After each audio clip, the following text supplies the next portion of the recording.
வணக்கம் மக்களே. மூளை மற்றும் நரம்பு மண்டலத்திற்கு பலம் தரக்கூடிய சிறந்த உணவுகள் என்னென்ன அப்படின்னு தெரிஞ்சுக்கணுமா? இந்த ஒரு வீடியோ உங்களுக்காக தான். இந்த ஒரு பதிவுகளை நம்ம தொடர்ந்து பார்க்கணும் அப்படின்னு சொன்னால் நம்மளுடைய சேனலை மறக்காமல் சப்ஸ்கிரைப் பண்ணிவிட்டு சைடில் இருக்கக்கூடிய பெல் பட்டனையும் கிளிக் பண்ணி ஆல் அப்படின்ற ஆப்ஷனை செட் பண்ணி வச்சுக்கிட்டீங்க அப்படின்னா நான் போடக்கூடிய தகவல்கள், அற்புதமான விஷயங்கள் உங்களுக்கு நோட்டிஃபிகேஷனோட அடிக்கடி வந்து சேர்ந்துடும். இப்போ நம்ம பதிவுக்குள்ளே போயிடலாம். நம்மளுடைய நாடி நரம்புகள் ஆரோக்கியமாக இருக்க நாம் ஒரு சில விஷயங்களை பண்ணித்தான் ஆகணுங்க. ஏன்னா எப்போதுமே சோர்வாக இருக்கிறீங்க, எப்போதுமே பலம் தரக்கூடிய உணவுகளை சாப்பிடல அப்படின்னா நமக்கு பிரச்சனையே இந்த நரம்புகள் மூலியமா. அது மட்டும் கிடையாது, அது நம்மளுடைய மூளையும் பாதிக்கும் அப்படின்னு சொல்கிறாங்க. ஸோ நான் சொல்லக்கூடிய இந்த 10 வகையான உணவு வகைகள்லாம் நீங்கள் எடுத்துக்கிட்டால் போதும், ரொம்பவே ஆரோக்கியமாக இருக்கலாம். அது என்னென்ன அப்படின்றத நம்ம பார்க்க போகிறோம். ஆரோக்கியம் அப்படின்றது மனம் மற்றும் உடல் இரண்டையும் சார்ந்தே அமையுது. ஸோ இரண்டுமே ஆரோக்கியமாக இருப்பது நம்மளுடைய அன்றாட வாழ்க்கைக்கு தேவையான விஷயங்கள். ஸோ அதனுடைய நம்மளுடைய மனத்திற்கு உணவு பழக்கங்கள் மூலியமாக கூட ஆரோக்கியம் கிடைக்கும் அப்படின்னு சொல்கிறாங்க. உடலுக்கு வேண்டிய ஊட்டச்சத்துக்கள் உடல் ஆரோக்கியத்தையும் நம்மையும் புத்துணர்ச்சியாக வைத்திருக்க வேணும் அப்படின்னு சொன்னால் நம்ம நரம்பு மண்டலத்தை ஆரோக்கியமாக வச்சுக்கணும். அந்த வகையில் நம்மளுடைய மூளை மற்றும் நரம்பு மண்டலத்துடைய பணிகளை சோர்வில்லாமல் சுறுசுறுப்பாக வைத்திருக்கக்கூடிய உணவுகளை பற்றி நம்ம இங்கே பார்க்க போகிறோம். மூளையும் தண்டுவடமும் அதிலிருந்து புறப்படக்கூடிய நரம்புகளும் புத்துணர்ச்சியாக இருக்க நீங்கள் எடுத்துக்கொள்ளக்கூடிய முதல் விஷயம் என்னன்னு சொன்னால் அது பச்சை இலை காய்கறிகள்ங்க. ஸோ பச்சை இலை காய்கறிகளில் கோஸ் அடங்கும், அதுக்கப்புறம் பிராகோலி, இந்த மாதிரி கீரை வகைகள், முக்கியமாக எந்த கீரையாக இருக்கட்டும் நீங்கள் எடுத்துக்கிறது ரொம்பவே நல்லது அப்படின்னு சொல்கிறாங்க. காய்கறிகள் எப்போதுமே அதிக சக்திகளை கொண்டிருப்பவை. இவற்றில் vitamin B complex, vitamin C, vitamin E மற்றும் மெக்னீசியம் நிறைந்திருக்குது அப்படின்னு சொல்கிறாங்க. இந்த சக்திகள் நம்மளுடைய நரம்பு மண்டலத்தின் பணிகளை சீராக வைத்திருப்பதன் முதன்மையானவை அப்படின்னு சொல்லலாம். ஸோ மெக்னீசியம் நரம்புகளை அமைதிப்படுத்த உதவுது. வைட்டமின் பி இதய துடிப்பு, சுவாசம் மற்றும் செரிமானத்தை எளிதாக்க உதவுகிறது அப்படின்னு சொல்கிறாங்க. வைட்டமின் சி மற்றும் வைட்டமின் இ ஆனது நரம்பு மண்டலம் சிறப்பாக செயல்பட துணை புரிகிறது அப்படின்னு சொல்கிறாங்க. அடுத்த விஷயம் என்ன அப்படின்னு பார்த்தீங்கன்னா மீன். அசைவம் சாப்பிடுபவர்கள் உணவில் அதிகம் மீன் சேர்த்து வரலாம். உடல் ஆற்றலாக செயல்பட கொழுப்பு அமிலங்கள் தேவை. அவை மீன் உணவுகளில் நிறைஞ்சிருக்குது அப்படின்னு சொல்கிறாங்க. ஸோ கொழுப்பு அமிலம் குறைவால் நரம்புகளில் பாதிப்பு ஏற்பட்டிருந்தால் உணவில் மீனை அதிகம் சேர்த்து வரலாம் அப்படின்னு சொல்கிறாங்க.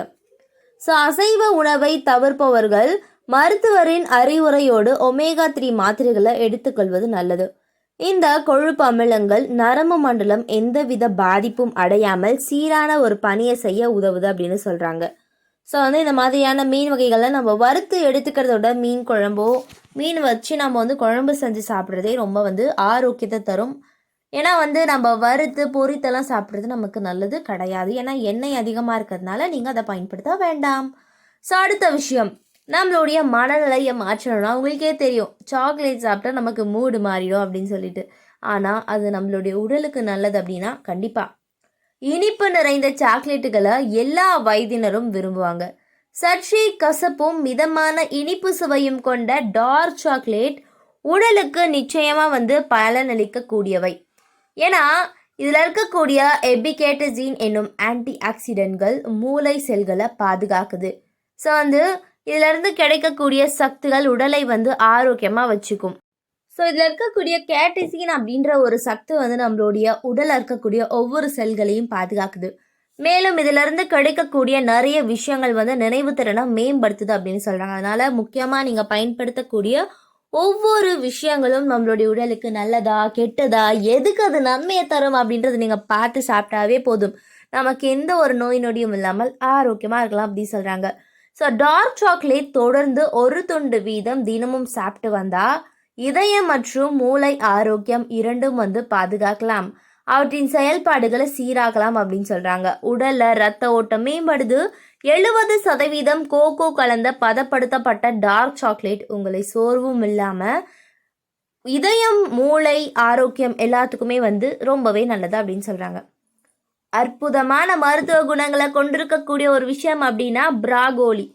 இதில் காணப்படக்கூடிய vitamin C, vitamin E, vitamin K, folate, sulforaphane போன்ற சக்திகளும் அடங்கியிருக்கு. இதில் இருக்கக்கூடிய வைட்டமின் கே மூளைக்கு வலுவூட்டுவதோடு மூளை திறனை மேம்படுத்துகிறது அப்படின்னு சொல்கிறாங்க. ஸோ அது மட்டும் கிடையாது, மத்திய நரம்பு மண்டலத்துடைய செயல்பாட்டை குறைவில்லாமல் சரி செய்வதோடு அசிட்டைல் கோலினை பாதுகாத்து வயதான காலங்களிலும் நினைவு திறனை குறைவில்லாமல் கூர்மையாக வைத்திருக்க உதவுது அப்படின்னு சொல்கிறாங்க. ஸோ நரம்பியல் சிதைவுகளால் உண்டாகக்கூடிய அல்சைமர் என்னும் நோய், மறதி நோய், இது எல்லாத்தையும் தடுக்கக்கூடிய ஒரு விஷயமா இருக்கு அப்படின்னு சொல்கிறாங்க. அதனால பிராகோலியை சாப்பிட்றது அவ்வளோ நல்லது, ரொம்பவே ஆரோக்கியமாக, ரொம்பவே உடலுக்கு தேவையான ஒரு விஷயமா கூட நீங்கள் இந்த பச்சை இலை காய்கறியை பயன்படுத்திக்கலாம் அப்படின்னு சொல்கிறாங்க. அதனால் மறக்காமல் உங்களுடைய ஒவ்வொரு உணவிலும் சாலடாக நீங்கள் பயன்படுத்தலாம். ஏன்னா பச்சை இலை காய்கறிகள் நிறைய நீங்கள் பச்சையாகவோ சாலடாகவோ பயன்படுத்தினாதான் உங்களுக்கு பயனளிக்கும் அப்படின்னு சொல்கிறாங்க. ஸோ அடுத்த விஷயம், போஸ்டன் பல்கலைக்கழகத்தில் நடத்திய ஆய்வு ஒன்றில் தினமும் 10 ஆண்டுகளாக முட்டை சாப்பிடக்கூடிய 1400 பேரின் ஆரோக்கியத்தை கண்டறிந்தது. இந்த பெரியவர்களுடைய நினைவு திறன் சிறப்பாக இருந்தது அப்படின்னு சொல்லியிருக்காங்க. ஸோ முட்டையில் வைட்டமின் பி மற்றும் வைட்டமின் இ கோலன் நிறைஞ்சிருக்கு. இவை மூளை செல்கள், மத்திய நினைவுத்திறன் மற்றும் தகவல் தொடர்புக்கு காரணமான எல்லா உறுப்பையும் ஆரோக்கியமாக பாதுகாப்பதாக கண்டறியப்பட்டிருக்காங்க அப்படின்னு சொல்கிறாங்க. ஸோ முட்டையை தினமும் வேக வைத்து ஒரு நாளைக்கு 1 அப்படின்ற மாதிரி நீங்கள் எடுத்துக்கலாம். ஸோ மூளை சிறப்பாக இயங்க தேவையான அறிவு ஆற்றலை ஒமேகா 3 கொழுப்பு அமிலங்கள் தருது.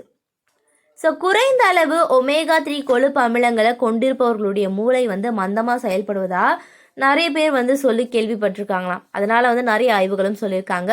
அதனால் முட்டையை தினம்தோறும் எடுத்துக்கோங்க, ஆரோக்கியமாக இருங்க.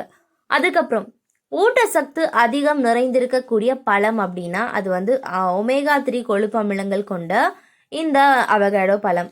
ஸோ இதில் வைட்டமின் B6 மற்றும் ஃபோலிக் ஆசிட் நிறைஞ்சிருக்கு.